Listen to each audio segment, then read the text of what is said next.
Hey all, welcome to my channel. இன்னைக்கு வீடியோவில் என்ன பார்க்க போகிறோம் அப்படின்னு பார்த்தீங்கன்னா classics term 1 English rose 1C turtles இருக்குல்ல அதில் இருக்கிற செக்ஷன் 2 தான் பார்க்க போகிறோம். ஆல்ரெடி செக்ஷன் 1 வீடியோ அப்லோட் ஆகியிருக்கு. அதை பார்க்காதவங்க அதை பார்த்துட்டு வந்துங்க. அப்போ தான் இந்த கண்டினியூஷன் கரெக்டாக இருக்கும். தென் ஓகே, செக்ஷன் 2க்கு போயிடலாமா? Between the months of January and March, female olive ridleys come ashore at night to lay their eggs. This is quite a problem for them as the turtle's front flippers enable it to swim gracefully and effortlessly but are not very useful for moving on the land. நான் போன வீடியோவில் சொல்லியிருந்த மாதிரி நிறைய olive ridleys வந்து அஷோருக்கு வரும். எதுக்காக? X லே பண்ணுறதுக்கு நைட் டைமில். ஸோ இந்த மாதிரி வரும்போது அந்த சீசன்னு நான் ஒரு வேர்ட் யூஸ் பண்ணியிருப்பேன். அந்த சீசன் ஜான் டு மார்ச்குள்ளே இருக்கும். சரியா? நீங்கள் ஒடிசாவில் ஸ்பெசிஃபிக் பீச்சஸ்க்கு போனீங்க அப்படின்னா ஜான் டு மார்ச்குள்ளே போகிற மாதிரி பிளான் பண்ணி போய் பார்த்துட்டு வாங்க இதெல்லாம். ரைட்? ஸோ இது எல்லாமே நைட் டைமில் வரும். பட் இதுக்கு என்ன ப்ராப்ளம் ஆகும் அப்படின்னா, நான் போன வீடியோவில் சொல்லியிருந்த மாதிரி இதுக்கு வந்து ஹேண்ட்ஸோ ஃபிங்கர்ஸோ கிடையாது, இதுக்கு கில்ஸ் தான் இருக்கும். ஸோ அந்த கில்ஸ் எப்படி இருக்கும் அப்படின்னா ஃப்ளிப்பர்ஸ்ன்னு சொல்கிறாங்க.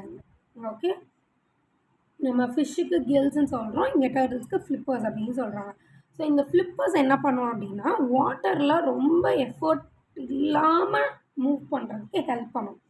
பட் அதால் லேண்டில் அந்த மாதிரி மூவ் பண்ண முடியாது. The turtle has to haul itself laboriously onto the beach. So அந்த டர்ட்டில் என்ன பண்ணணும் அப்படின்னா ஒரு ஃபோர்ஸ் கொடுத்து தான் அதை ஃப்ரண்ட்டில் மூவ் பண்ணி லேண்டுக்கு வரணும். ஸோ லெபோரியஸ்லி அப்படின்னா வித் கிரேட் எஃபர்ட். சரியா? ஹால்னால் என்ன சொல்லியிருக்காங்க? Pull with force. ஃப்ளிப்பர்ஸ்னால் broad flat limbs used for swimming. So ஃப்ரண்ட்டில் இருக்கிற ஹேண்ட்ஸ் அதுக்கு என்ன தான் ஃப்ளிப்பர்ஸ்ன்னு சொல்கிறாங்க. ஸோ இதை ஃபுல் ஃபோர்ஸ் கொடுத்து அது என்ன பண்ணுது? முன்னாடி மூவ் பண்ணி வருது. Then it chooses a spot well away from the high tide line. High tide line அப்படின்னா உங்களுக்கு அலை கடல்லேருந்து அலை வரும்ல, அதுலேருந்து ரொம்ப ஃபாரவே அது ஒரு ஸ்பாட்டை கண்டுபிடிக்குது. Here it scoops out a nest cavity 45 cm deep into which it lays about 100 eggs. So இங்கே கேவிட்டினா என்னென்னு பாருங்கள். Hollow space. ஹாலோ ஸ்பேஸ்னால் இந்த மாதிரி ஒரு ஒரு பெரிய and at the same time empty ஸ்பேஸை க்ரியேட் பண்ணுது. ஸோ அது எவ்வளோ டீப்பாக இருக்குமா? 45 to 50 சென்டிமீட்டர் டீப்பாக இருக்குமா? ரைட்? ஆழமாக. ஓகே, அதில் எவ்வளோ எக்ஸ் அது லே பண்ணுது? ஹண்ட்ரட்ஸ் ஆஃப் எக்ஸ் அது லே பண்ணுது. Each egg is in the shape and size of a table tennis ball. So டர்ட்டில்ஸோட எக்ஸ் எப்படி இருக்கும்? டேபிள் டென்னிஸ்க்கு ஒரு பால் யூஸ் பண்ணுவாங்கல்ல, அந்த மாதிரி இருக்கும். Once all the eggs are laid, the turtle fills in the cavity. Then it camouflages the nest by tossing sand on it using its flippers. So எல்லா எக்ஸையும் லே பண்ணி முடிச்சதுக்கப்புறமா அந்த டர்ட்டில் என்ன பண்ணுவோம்? அங்கே ஓப்பன் பண்ணி வச்சுருக்கிற கேவிட்டியை அதோட ஃப்ளிப்பர்ஸ் யூஸ் பண்ணி சாண்டை ஃபில் பண்ணும். லைக் நான் லாஸ்ட் வீடியோவில் சொல்லியிருந்தேன் இல்லையா, அந்த மாதிரி க்ளோஸ் பண்ணிடும். That done it returns to the C. அது பாட்டு எக்ஸ் லே பண்ணி வச்சுட்டு அது பாட்டு கிளம்பி சீக்கு போயிடும். The eggs are left to incubate under the warmth of the sun. So இந்த எக்ஸ் எல்லாமே அப்படியே இருந்துகிட்டே இருக்கும். இது எப்படி ஃபீல் ஆகும் அந்த குட்டிக்கு அப்படின்னா இன்குபேட்டரில் இருக்கிற மாதிரி ஃபீல் ஆகும். ஸோ இன்குபேட் அப்படின்னா ஹேட்ச் எக்ஸ் யூஸிங் வார்ம்த். சன்னு கொடுக்குற வார்ம்னஸை வச்சு இது வந்து எக்ஸு லே பண்ணும். லைக் நீங்கள் ஹென்னு பார்த்தீங்கன்னா அது அந்த எக்கு மேலேயே உட்காந்து அதோட பாடி ஹீட்டை அதுக்கு பாஸ் பண்ணிகிட்டே இருக்கும். பட் சீ டர்ட்டில் அப்படி கிடையாது. சன்னோட வார்மை வச்சு தான் அந்த எக்ஸை லே ஆகும்.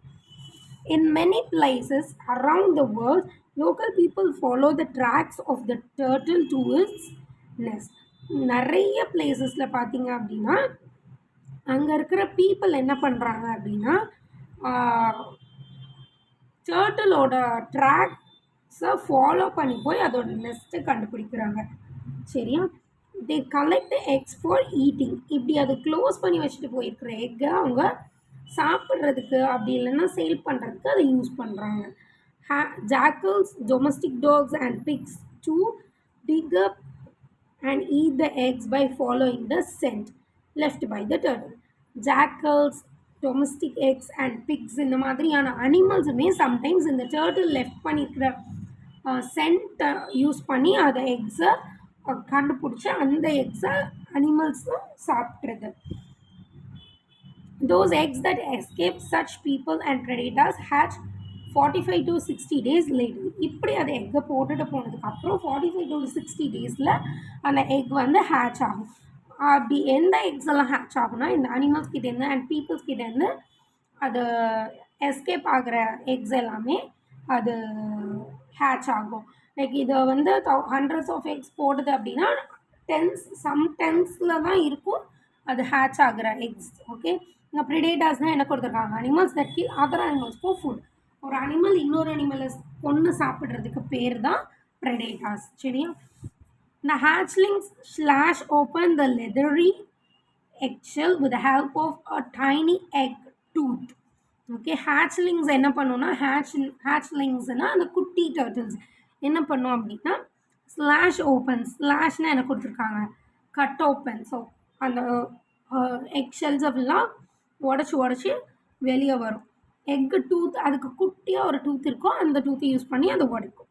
This is like a razor blade at the tip of the hatchling's snout. இது எங்கே இருக்கும் அப்படின்னா நோஸில் இருக்கும். இது வந்து எப்படி இருக்கும்னா ஒரு குட்டி பிளேடு மாதிரி இருக்கும். அது எங்கே இருக்கும்னா டர்ட்டில்ஸோட நோஸில் இருக்கும். Right? When most of the eggs have hatched, the hatchlings push themselves upwards through the sand and emerge on the surface of the beach. இது வந்து இந்த மண்ணுக்குள்ளேயே தான் இது நடந்துட்டுருக்கும். நிறைய எக்ஸ் ஹேட்ச் ஆனதுக்கப்புறம் நிறைய குட்டி டர்ட்டில்ஸ் ஃபார்ம் வெளியே வந்ததுக்கப்புறமா அது என்ன ஆகும்னா அதுக்கு மேலே மூடி அந்த மண்ணை வந்துட்டு அது என்ன பண்ணும்? அப்வர்ட்ஸாக தள்ளும். அப்வர்ட்ஸானால் மேலே தள்ளி விடும். ஸோ தட் அந்த சாண்ட் எல்லாமே ஸ்ப்ரெட் ஆகி மூவ் ஆகும். அப்போ தான் அது பீச்சுக்கு வெளியே வரும். எமர்ஜ்னா எனது come out. From here they make a hurried dash to the sea. So இந்த பிளேஸ்லேருந்து அது எங்கே மூவ் ஆகுது? சீக்கு ரொம்ப ஸ்பீடாக மூவ் ஆகுது. ஓகே, இங்கே ஒரு ஆக்டிவிட்டி கொடுத்துருக்காங்க பாருங்கள். என்னென்ன ஸ்டேட்மெண்ட்ஸ் கரெக்டோ அதுக்கு டிக் போடணும் அண்ட் அதற்கு ராங் போகணும். Female olive ridleys come ashore at night to Leh X. ஆமாம், இது ட்ரூ தான். ஆலிவ் ரிட்லீஸ் ஃபீமேல் தான் லே பண்ணும் and at the night time தான் அது வரும். The eggs of an olive ridley are in the shape and size of a cricket ball. Cricket ball size நான் சொன்னேன் டேபிள் டென்னிஸ் பால். சரியா? So அந்த மாதிரி தான் ஷேப் இருக்கும். ஸோ அதனால இது wrong. Ridleys come to lay their eggs in the month of January. Yes, true. January to மார்ச்குள்ளே அது இருக்கும். ஸோ அதனால இது true. The turtles use their flippers and make a hollow for their nests. So இந்த ஃப்ளிப்பர்ஸை use பண்ணி நெஸ்ட்டாக அது open பண்ணிக்கும். இந்த ஸ்பேஸை க்ரியேட் பண்ணுன்னு சொல்லியிருந்தேன் இல்லையா? ஸோ அதுக்கு இதை யூஸ் பண்ணிக்கிறோம். True. The hatchlings use a tiny egg tooth to come out of the eggs. Yes, அந்த எக் டூத் எங்கே இருக்கும்னு சொல்லியிருந்தேன்? நோஸில் இருக்கும்னு சொல்லியிருந்தேன். ரைட்? ஸோ இங்கே ஒரு டூயினோ கொடுத்துருக்காங்க பாருங்கள். That is an interesting aspect of sea turtle biology. The temperature inside the egg determines the sex of embryo while it is growing. When the eggs develop at 25 degree to 28 degrees Celsius, only male hatchlings are produced. At 30 degrees Celsius, only female hatchlings are produced. An equal mix of male and female hatchlings is produced only when the eggs incubate at precisely 29 to 30 degrees Celsius. So இங்கே ஒரு information கொடுத்துருக்காங்க, இன்ட்ரெஸ்டிங்காக இருக்குது பாருங்கள். அந்த சன்னோட warmth இருக்குன்னு சொல்லியிருந்தேன் இல்லையா அந்த சாண்டுக்கு எக்குக்கு. ஸோ அது எப்படி ஹேட்ச் ஆகுது அப்படின்னா, ஸோ மேல் ஹேட்ச்லிங்ஸ் எல்லாமே 27 to 28 டிகிரி செல்சியஸ் இருக்கும்போதே என்ன ஆகிடும்? ஓப்பன் ஆகிடும், கட் ஓப்பன் ஆகிடும். அடுத்தது 30 டிகிரி செல்சியஸ் இருக்கும்போது ஃபீமேல் குட்டீஸ் எல்லாமே வெளியே வந்துடும்.